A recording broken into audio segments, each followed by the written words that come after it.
Hi everyone, my name is Karen, this is my channel Rather Be Reading, and today I'm bringing to you a recent reads video.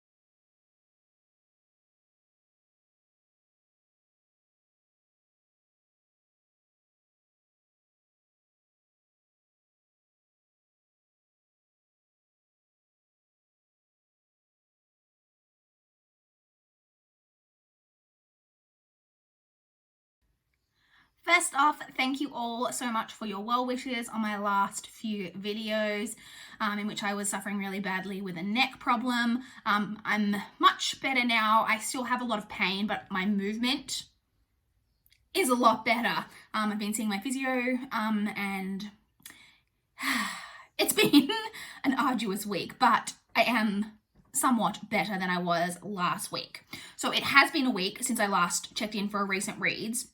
I didn't have as successful of a reading week because I was suffering still with a lot of neck pain, but also I was back working this week, so I was having to juggle also being in pain and then not having anywhere near as much time to read as I did the previous week. So a bit of a lower reading week. I did finish 4 books and DNF'd one further book. So let's just jump straight in and talk about the books that I did complete. So the very first thing that I read was my DNF, and that was Shall We Dance by Maggie Alderson. So I read, I think 35 pages. Let me refer to my notes. 35 pages of this more than 400 page book. I really hated this really early on. So this seems to be the story of and we've got cats going, well, mainly one cat's hiding, but Winnie is all over this table, so if she gets in shot, I apologize. This appears to be about a woman who is in her, I think like, I'm not sure, does it say her age on here? 40, she's yes, that's right, because it's a big deal about her birthday coming up. She's turning 49. She's got a daughter who is 21, and she's been like a single parent, and she owns this vintage clothing store. She's quite like famous, like within their kind of town, for being this like vintage fashionista. And it's her birthday coming up, and it's kind of around the story of that. And that maybe would have been okay. But each chapter, you get a perspective from the character, the older character who's 49, the mother. And then you also it then swaps to the perspective of her 21-year-old daughter, Theo. And Theo's perspective was so bad. Like, I could barely read it. I read like, I think 3 or 4 chapters. So I read her perspective about 3 or 4 times and I was like, I cannot handle this. And then so I flipped through to see whether it was going to be like that the whole way through, and it is. You get both of their perspectives in what seems like every chapter. I couldn't do it. I'm going to actually read you a little excerpt to give you an example of why I was having such difficulty with the style of her perspective. So Theo's perspective is written in diary entries. So let me just find a good spot.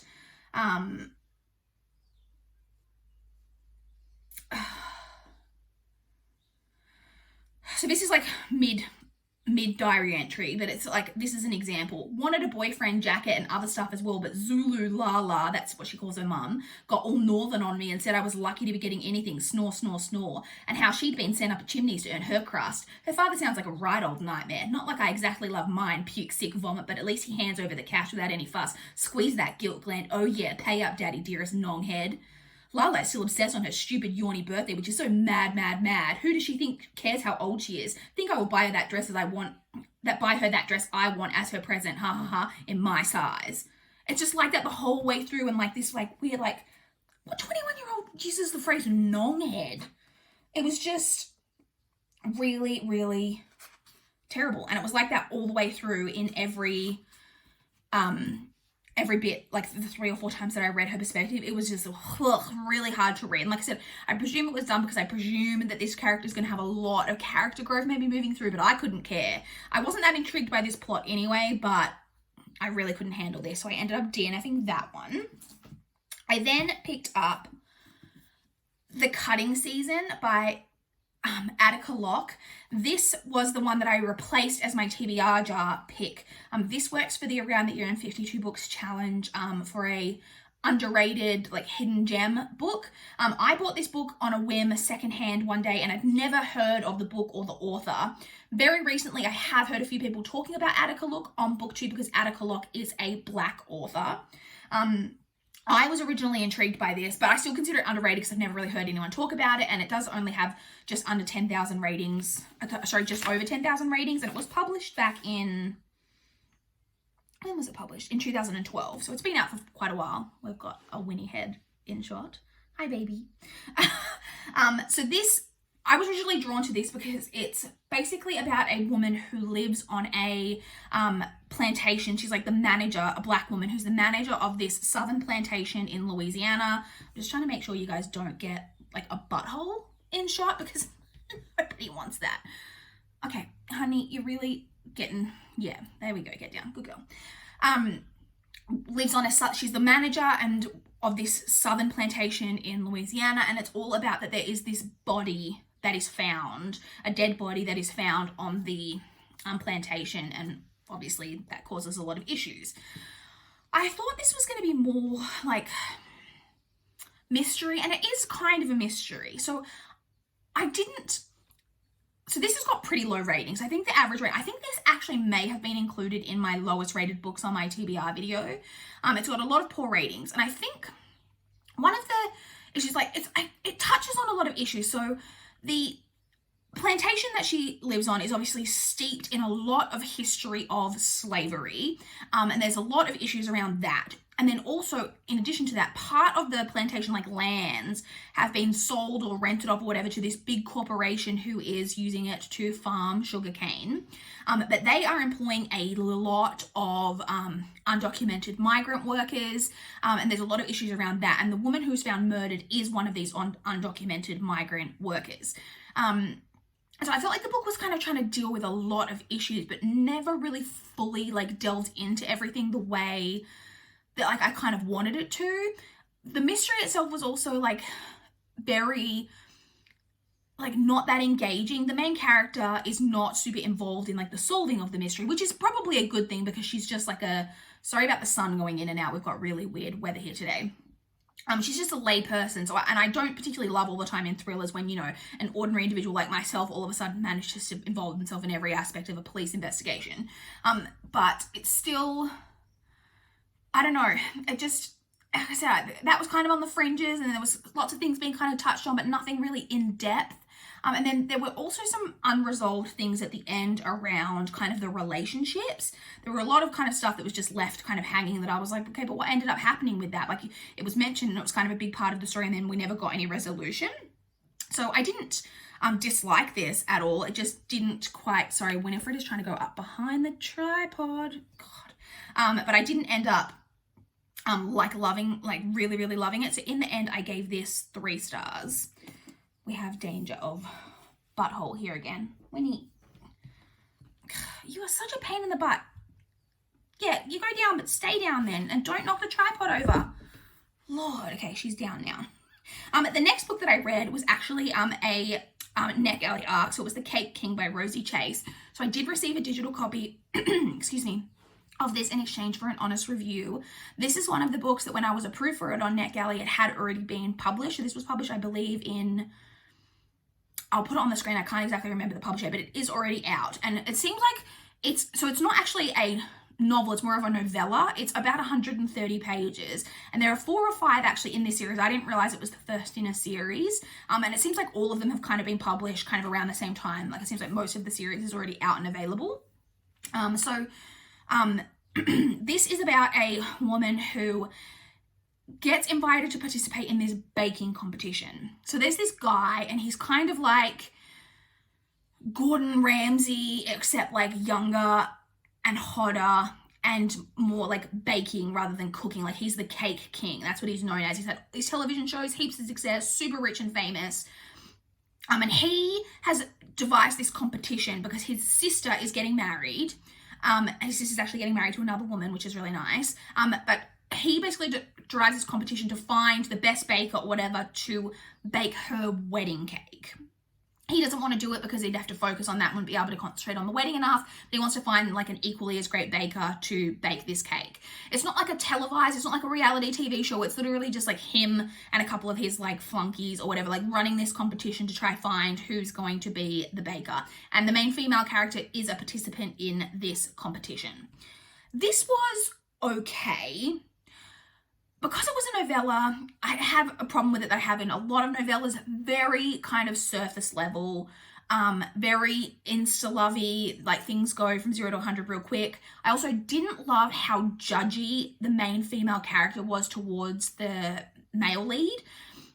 He's obviously very rich and stuff, and she's immediately like, just puts all of this stuff on him that he's like, must be, you know, I can't even really explain it, you know, all these judgments on him, even though from the get-go, from her very first interaction with him, like through and every interaction with him, he's like very nice, like never anything but nice to her, but she has these kind of like opinions of him.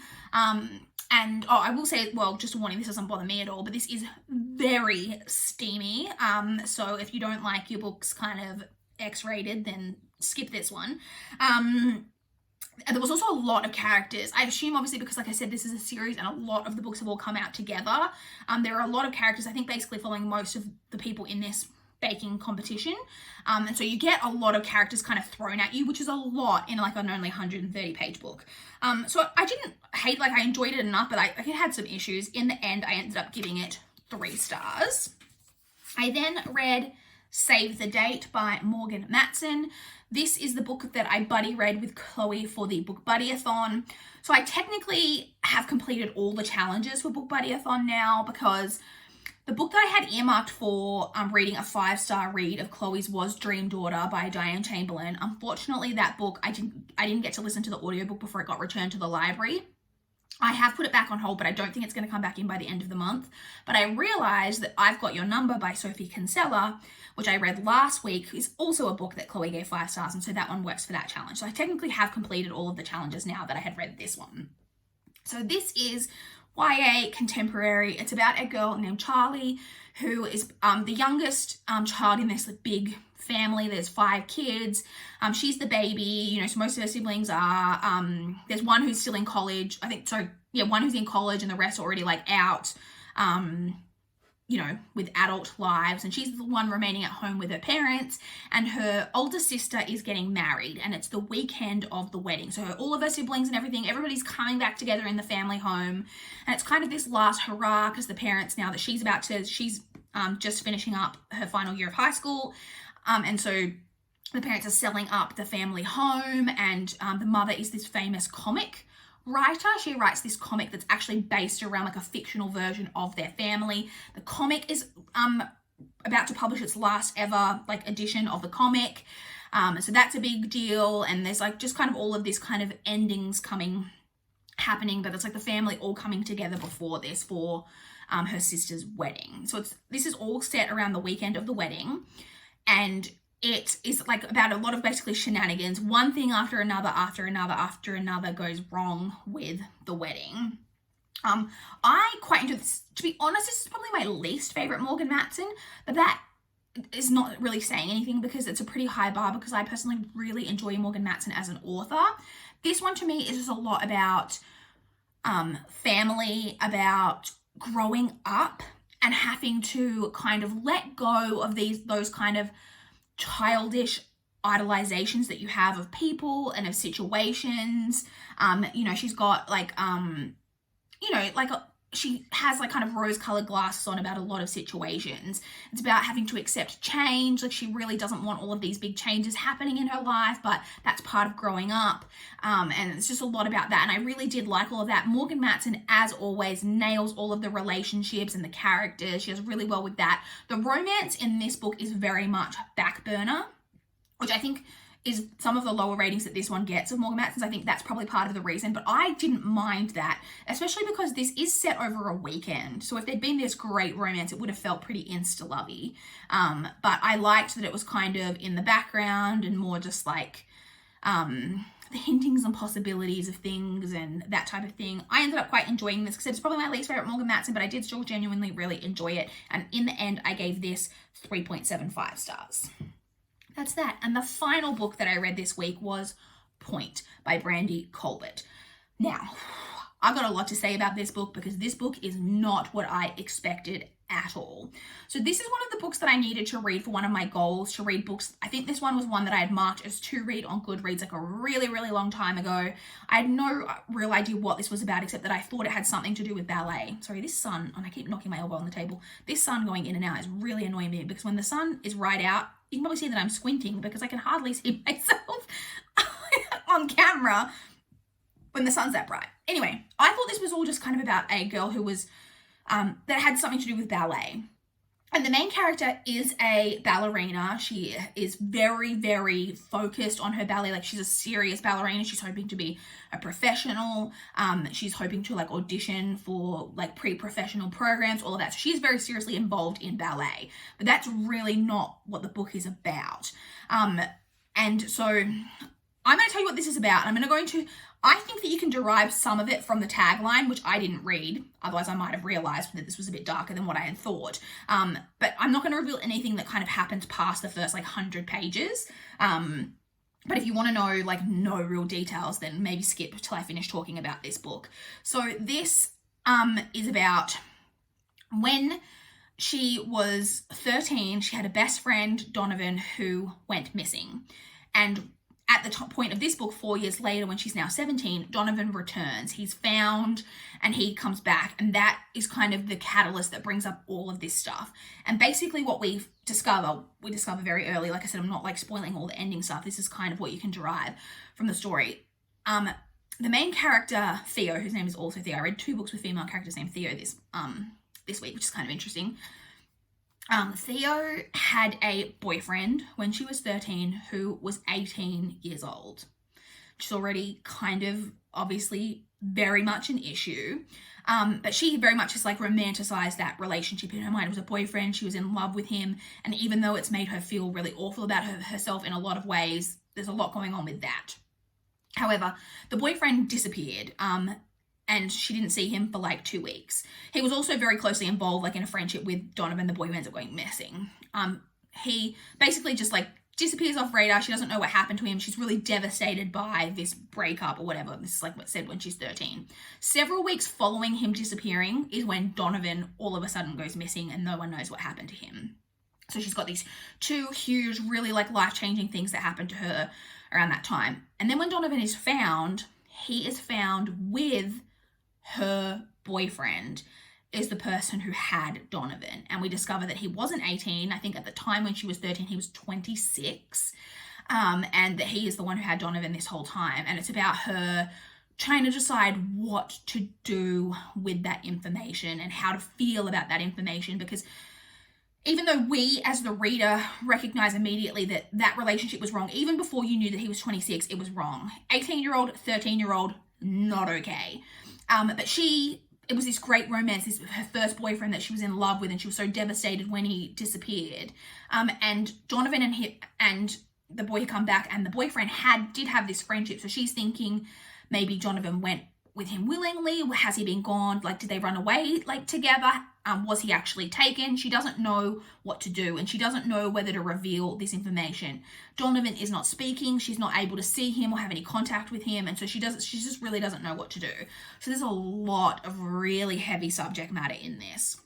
This also deals with eating disorders, which is obviously can be very prevalent in the ballet world. I think we all know that, but it definitely derives from her following the issues that she had when she's 13, really trying to take control. And one of the ways that she's able to take control is control of her body and her weight. And she has previously been in a facility, a treatment facility for eating disorder after like Donovan was taken and everything, and it's several years later, but she's still definitely struggling with things in this and is really kind of relapsing. So be aware of that. So this has huge trigger warnings, obviously eating disorder, rape, child abuse, pedophilia, a lot of stuff. There's some drug use in here too, if that bothers you. Also, it does deal with cheating, which I know is a big deal breaker for people, but for me, and sometimes it bothers me in books, sometimes it doesn't. For me, it wasn't really an issue in this because it's not romanticized or like made out to be like this great epic thing that just so happens to also be embroiled in this cheating thing. So it didn't super bother me in this. I finished this late last night. I was sobbed through like the last 100 pages. I thought this was really emotionally impactful. I have read several books by Brandy Colbert. This is her debut, and I've read several of her later publications. This is probably my favorite of hers.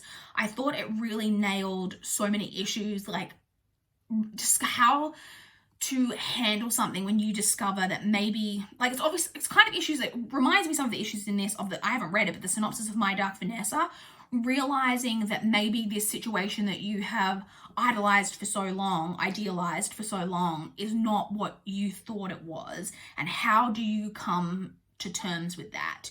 I also really like the parents in this. They're not magically missing YA parents. They are very much present, very quite supportive parents. There's good friendships in here as well.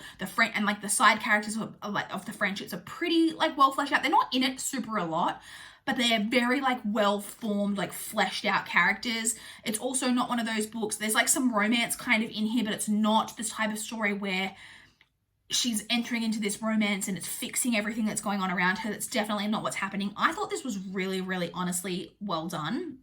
And in the end, I gave this 4.25 stars, and I would recommend checking it out. This is the type of subject matter that you're interested in.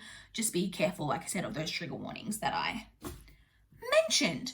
So those are the books that I completed. In terms of current reads, so I still have my 2 active audiobooks that I had on hold, which are Again But Better by Christine Reacher, which I've made no progress on. But I have continued on with Ship of Destiny by Robin Hobb.